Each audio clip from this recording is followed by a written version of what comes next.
Hello, Professor Woody and class. So I'm going to talk a little bit about the dispositions that I feel like stood out the most to me and were important to me. And the first question stated, which dispositions do you possess and why these make a successful teacher?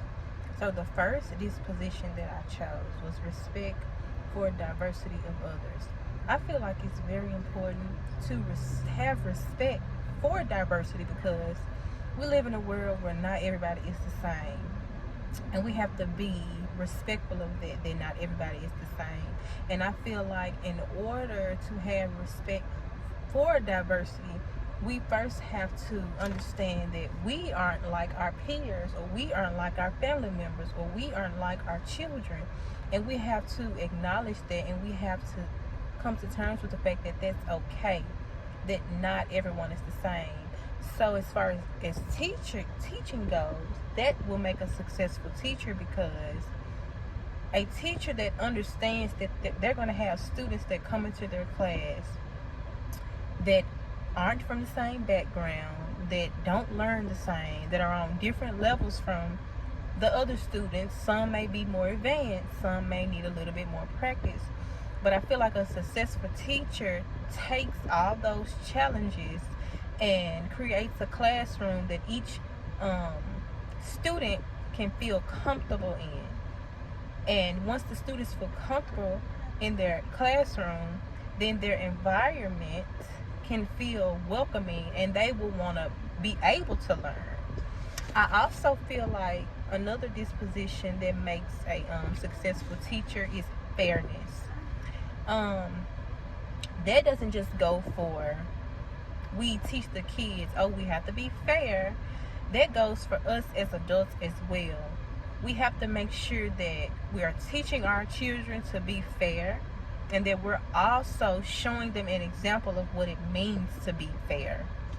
And also, professional conduct is a big one, because our students are looking at us, they're looking up to us. So therefore, we need to be professional really at all times, to show them, to set the bar high, to show them that this is how we conduct ourselves. And I understand that, a lot of people may not think that children being in a classroom is a professional environment. When we think of the word professional, we may think of a white collar job, or something like that, like in a profession. But I feel like professionalism starts in the classroom, and it starts with us teaching our students how to be professional. What we're supposed to do when we're in a room where we're not talking, too loudly, or we need to use our inside voice, because this is the voice level that we use when we go here, or we keep our hands to ourselves when we're eating.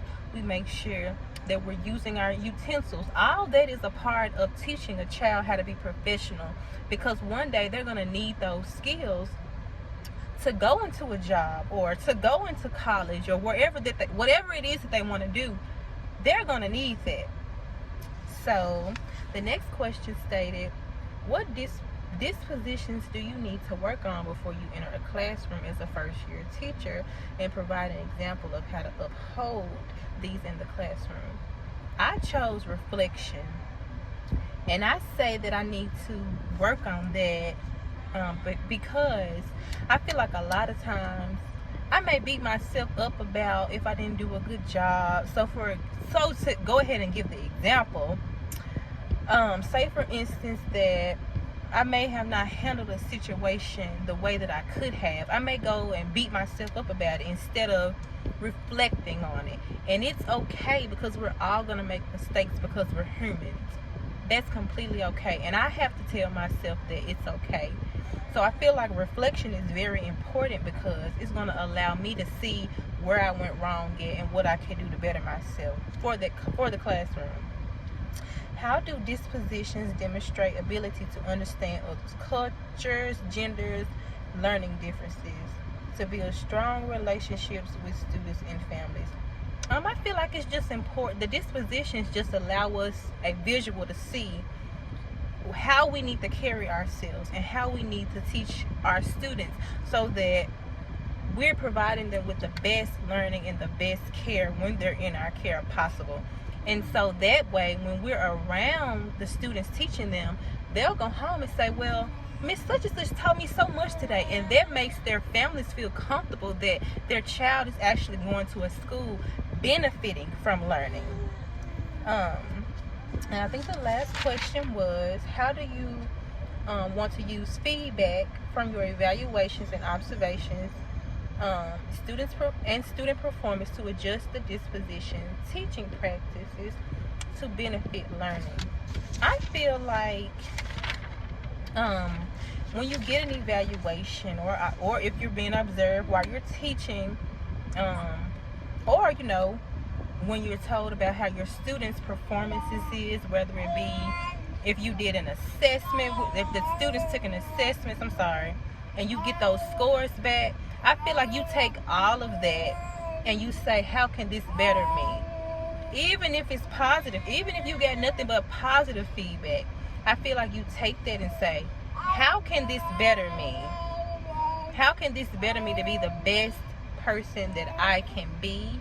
And learn from that, no matter if it's, like I said, positive or negative, because those are meant to help us. And if we don't understand, we can go to our administrator, we can go to our principal, we can go to somebody to better help us understand. Okay, so you said that I need to work on this. Can you help me see how I can work on that? And working together as a team. And it's okay to ask for help.